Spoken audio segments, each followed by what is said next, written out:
to defend myself, it seems to me, on these two matters. I'll close on the implied question that Bill asked me earlier. Why don't you accept this wonderful offer? Why wouldn't you like to meet Shakespeare, for example? I mean, I don't know if you really think that when you die you can be corporeally reassembled and have conversations with authors from previous epochs.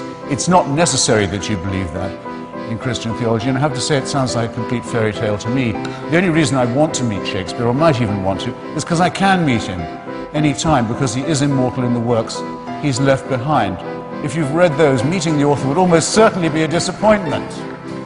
But when Socrates was sentenced to death for his philosophical investigations and for blasphemy, for challenging the gods of the city, and he accepted his death, he did say, well, if we are lucky, perhaps I'll be able to hold conversation with other great thinkers and philosophers and doubters too.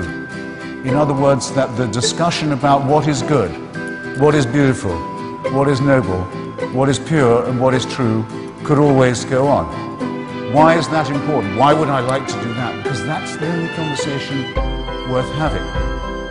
And whether it goes on or not after I die, I don't know. But I do know that it's the conversation I want to have while I'm still alive. Which means that to me, the offer of certainty, the offer of complete security, the offer of an impermeable faith that can't give way, is an offer of something not worth having.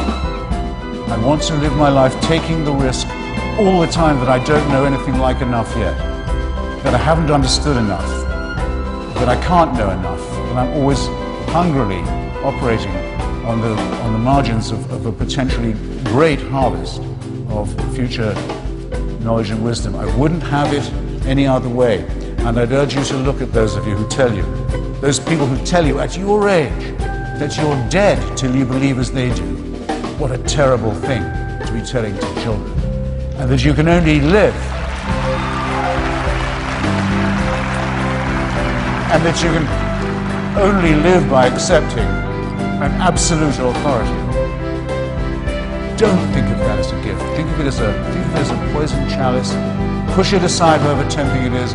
Take the risk of thinking for yourself. Much more happiness, truth, beauty, and wisdom will come to you that way.